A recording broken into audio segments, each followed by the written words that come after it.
70,000 years ago, our ancestors were insignificant animals. The most important thing to know about prehistoric humans is that they were unimportant.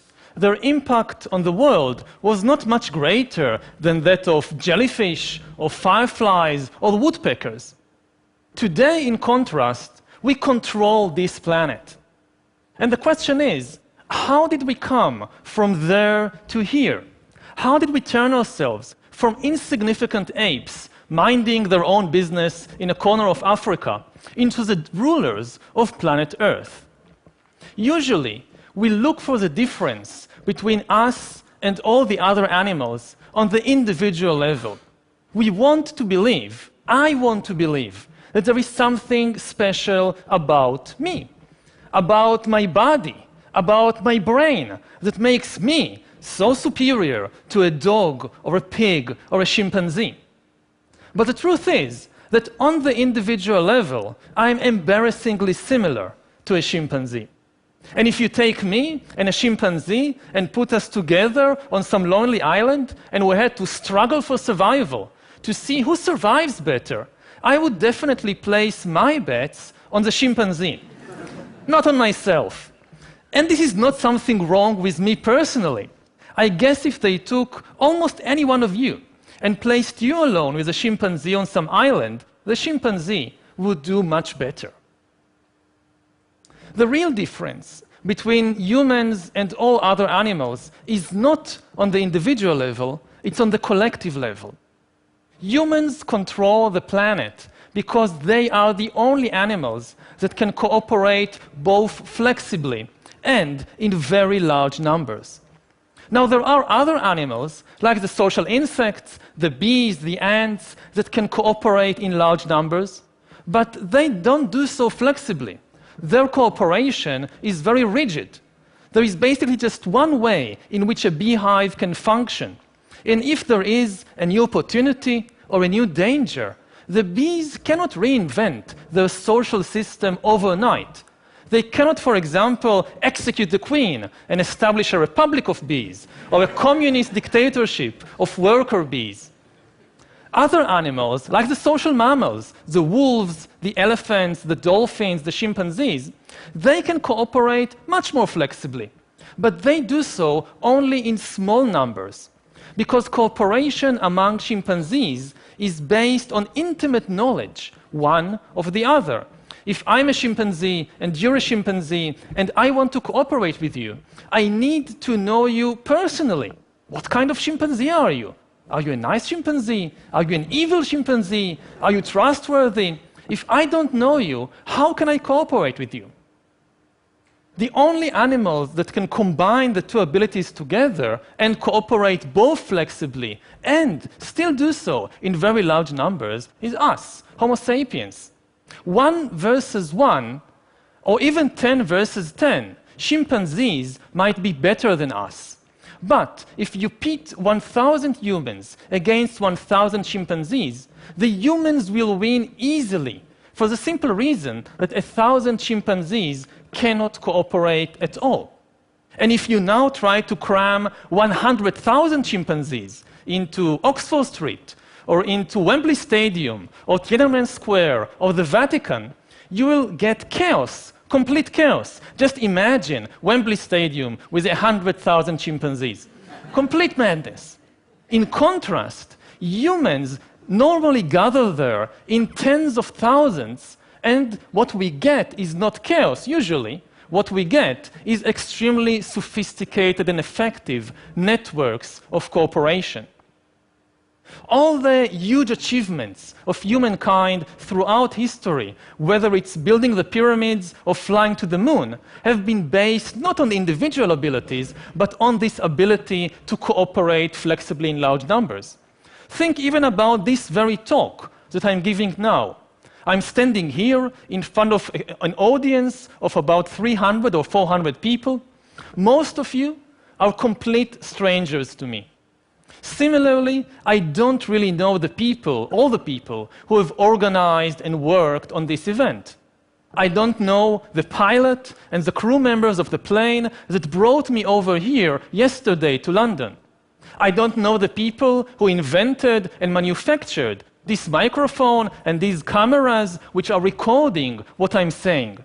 I don't know the people who wrote all the books and articles that I've read in preparation for this talk. And I certainly don't know all the people who might be watching this talk over the internet somewhere in Buenos Aires or in New Delhi. Nevertheless, even though we don't know each other, we can work together to create this global exchange of ideas.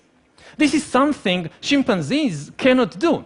They communicate, of course, but you will never catch a chimpanzee traveling to some distant chimpanzee band to give them a talk about bananas or about elephants or anything else that might interest chimpanzees. Now, cooperation is, of course, not always nice. All the horrible things humans have been doing throughout history, and we have been doing some very horrible things, all those things are also based on large-scale cooperation. Prisons are a system of cooperation. Slaughterhouses are a system of cooperation. Concentration camps are a system of cooperation. Chimpanzees don't have slaughterhouses and prisons and concentration camps. Now, suppose I've managed to convince you, perhaps, that yes, we control the world because we can cooperate flexibly in large numbers. The next question that immediately arises in the mind of inquisitive listener is how exactly do we do it? What enables us, alone of all the animals, to cooperate in such a way? The answer is our imagination. We can cooperate flexibly with countless numbers of strangers because we alone, of all the animals on the planet, can create and believe fictions, fictional stories. And as long as everybody believes in the same fiction, everybody obeys and follows the same rules, the same norms, the same values. All other animals use their communication system only to describe reality. A chimpanzee may say, look, there is a lion, let's run away. Or look, there is a banana tree over there, let's go and get bananas. Humans, in contrast, use their language not merely to describe reality, but also to create new realities, fictional realities. A human can say, look, there is a God above the clouds, and if you don't do what I tell you to do, after you die, God will punish you and send you to hell. And if you all believe these stories that I've invented, then you will follow the same norms and laws and values, and you can cooperate. This is something only humans can do. You can never convince a chimpanzee to give you a banana by promising him that after you die, you'll go to chimpanzee heaven and you'll receive lots and lots of bananas for your good deeds. So now give me this banana. No chimpanzee will ever believe such a story. Only humans believe such stories, which is why we control the world, whereas the chimpanzees are locked up in zoos and research laboratories. Now, you may find it acceptable that, yes, in the religious field, humans cooperate by believing in the same fictions. Millions of people come together to build a cathedral or a mosque or fight on a crusade or in a jihad because they all believe in the same stories about God and heaven and hell. But what I want to emphasize is that exactly the same mechanism underlies all other forms of mass-scale human cooperation, not only in the religious field. Take, for example, the legal field. Most legal systems today in the world are based on a belief in human rights. But what are human rights? Human rights, just like God and heaven, are just a story that we've invented. They are not an objective reality. They are not some biological fact about Homo sapiens. Take a human being, cut him open, look inside, you will find the heart, the kidneys, neurons, hormones, DNA, but you won't find any rights. The only place you find rights is in the stories that we have invented and spread around over the last few centuries. They may be very positive stories, very good stories, but they are still just fictional stories that we've invented. The same is true of the political field. The most important factors in modern politics are states and nations. But what are states and nations? They are not an objective reality. A mountain is an objective reality. You can see it, you can touch it, you can even smell it. But a nation or a state like Israel or Iran or France or Germany, this is just a story that we've invented and became extremely attached to. The same is true of the economic field. The most important actors today in the global economy are companies and corporations. Many of you perhaps work for a corporation like Google or Toyota or McDonald's. What exactly are these things? They are what lawyers call legal fictions. They are stories invented and maintained by the powerful wizards we call lawyers. And what do corporations do all day? Mostly, they try to make money. Yet what is money? Again, money is not an objective reality. It has no objective value. Take this green piece of paper, the dollar bill, look at it. It has no value. You cannot eat it, you cannot drink it, you cannot wear it. But then come along these master storytellers, the big bankers, the finance ministers, the prime ministers, and they tell us a very convincing story. Look, you see this green piece of paper? It is actually worth 10 bananas.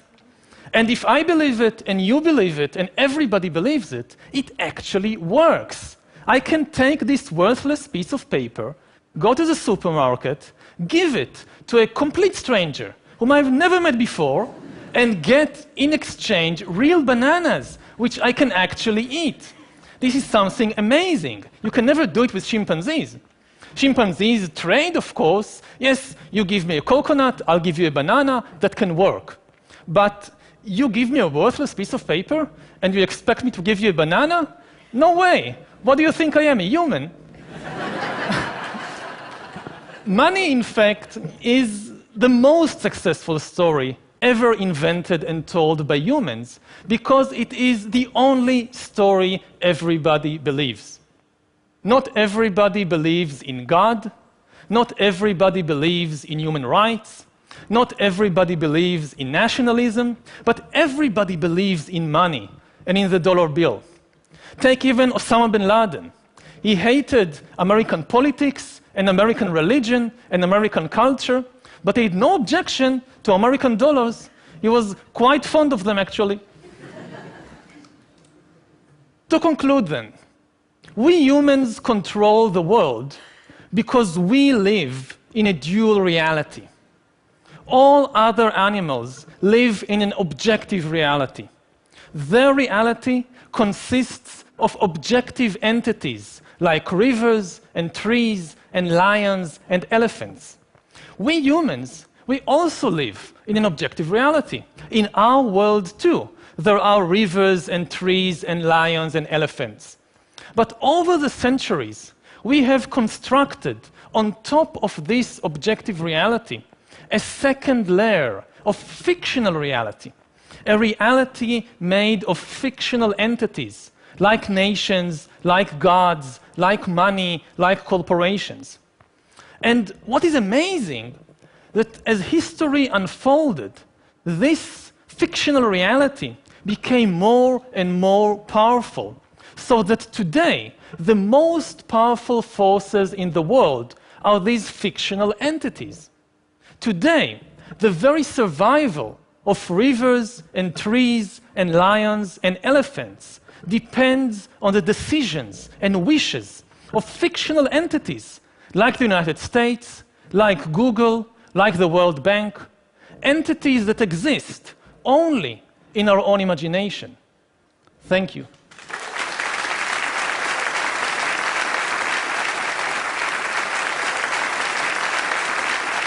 Thank you. Wow. Yuval, you have a new book out. After Sapiens, you wrote another one, and it's out in Hebrew, but not yet translated into I'm working on the English. translation. Okay, in the book, if I understand it correctly, you argue that actually the amazing breakthrough that we are experiencing right now not only will potentially make our life better, but they will create, and I quote you, new classes and new class struggles, just as the Industrial Revolution did. Can you elaborate for us? Yes, in the Industrial Revolution, we saw the creation of a new class of the urban proletariat. And much of the political and social history of the last 200 years involved what to do with this class and the new problems and opportunities. Now, we see the creation of a new massive class of useless people. As computers become better and better in more and more fields, there is a distinct possibility that computers will outperform us in most tasks and will make humans redundant. And then the big political and economic question of the 21st century will be, what do we need humans for? Or at least, what do we need so many humans for? Do you have an answer in the book? At present, the best guess we have is keep them happy with drugs and computer games. But this doesn't sound like a very appealing future. Okay, so you're basically saying in the book, and now that for all the discussion about the growing evidence of significant economic inequality, we are just kind of at the beginning of the process?